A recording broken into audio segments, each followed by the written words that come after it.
recently I had a conversation with one of my very best friends, and the conversation in which I had with her made me draw attention to many of the unprettier aspects to mental health, healing, and chronic illness that probably isn't talked about, or probably isn't discussed so much because it can be quite a complex subject. And in the remit that I'm talking about is I am talking about the obvious connections between with C-PTSD with the relationship to eating disorders, sexual based trauma, as well as chronic illness, and how I want to use this space to talk about that is to look at the difficulties with maintaining an identity while going through the process of change. So more specifically, I am talking about when two of these factors within C-PTSD or symptoms counteract each other. So for me, this is weight gain as well as dealing with chronic illness. Now, for me, this was quite a difficult subject to speak about and even come to terms with openly, because I had so much shame, and the way in which I could previously deal with my relationship to physicality and fitness is very removed from where I am at in my physical state now. And it has been something that I have had to come to terms with because I take medication that helps with my mental health. And of course, one of the symptoms of that is weight gain. Now, there could be many contributing factors to this in relation to the fact that I have had a chronic illness which has left me bedridden at its worst, and also made me feel degrees of paralysis also at its worst. So fluctuations during that time, of course, is normal, but it is a normal that my relationship to things such as disordered eating and body confidence issues rejects. And that is something that I've really been struggling with. And the thing that I find hard about it is maintaining an identity and also speaking about subjects such as body in a public and even virtual space is having to talk about it at a time when I haven't even dealt with it personally. It makes me feel this degree of fear in that I'm not sure whether by me talking about it, whether it would in turn attract people to look at what my weight gain has looked like and to have that attention drawn to me, and for that also to be spoken about with scrutiny and negativity. But it's also a thing of not wanting to feel judged negatively for the way how my body has changed. And of course, I am hugely appreciative of how antidepressants has been able to help my life and also aid my own journey while, undertaking things such as therapy and so on. But I can't sugarcoat the frustration that I also have when it comes to subjects such as weight gain while I am still recovering from a chronic illness and having to work with what my body can do. And it is something that also bothers me because fitness has been stuff that I have utilized as an outlet and a healthy outlet.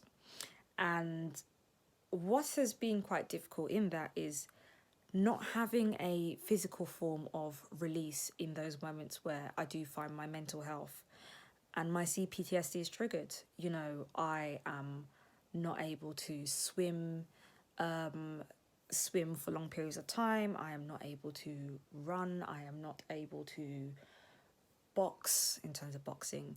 There is many stuff that I am not able to do at this period, and it is very difficult because when it does come to chronic illness, and especially when it comes to physicality, traditionally what is recommended in instances such as mine would be GET, which is graded exercise training.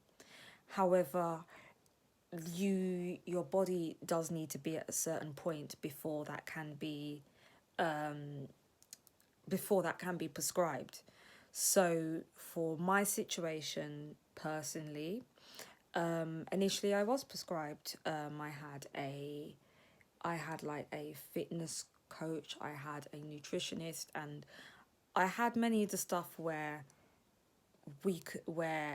as a team, you know, we could really look at treatment plans, how to help my body take physical exercise at a point where it is too weak to move. However, what happened was at the worst of me having chronic fatigue symptoms, I could not move, and at the points when I was at my weakest, doing the smallest movements could also trigger a flare up, which could in turn worsen my health over a longer period of time. So, being in this chapter where I'm at now, where I have a semi sense of mobility, and I am not able to do that much. However, it also can come across quite invisible to those that may see me in the everyday context. It is hugely difficult, and what I find is when I do interact with my friends and family is I go back into that frame of mind where I want to perform and be normal in the way how an ordinary person would, and then I find that I can't, and it gets very difficult because though I also embrace other outlets such as creations with my art and writing and listening to music and stuff like that, the stuff such as fitness was something that I was able to embrace to stop me dealing with things in a destructive way. It helped me deal with limerence a few years ago when I needed to.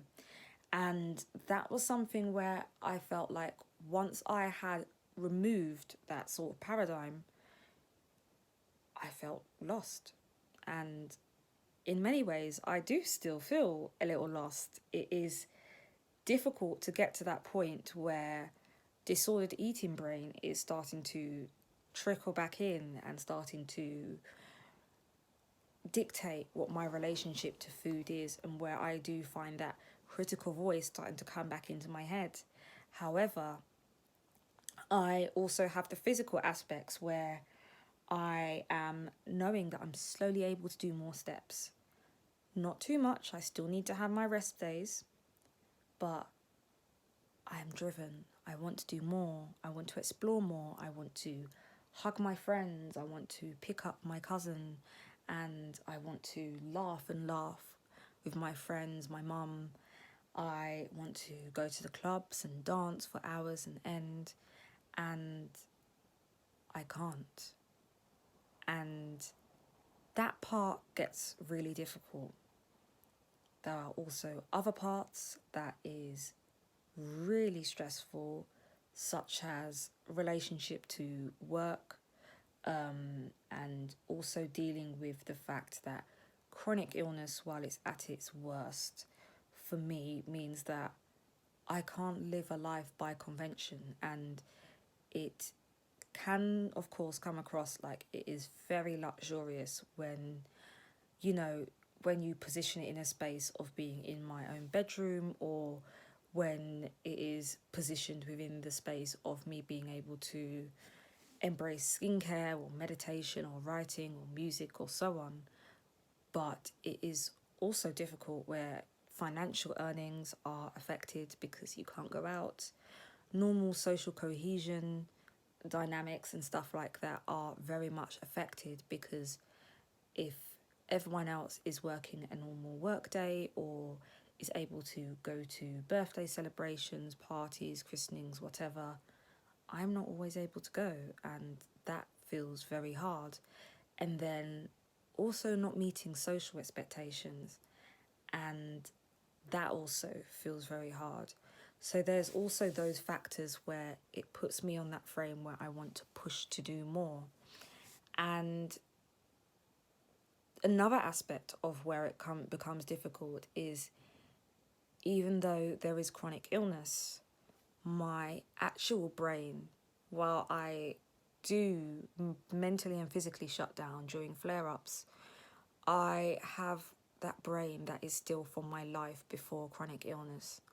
I have that brain that is like, play for a bit longer, laugh for a bit longer. And that is important. That is also vital in relation to mental health. But then I can't. And that is where the body can shut down.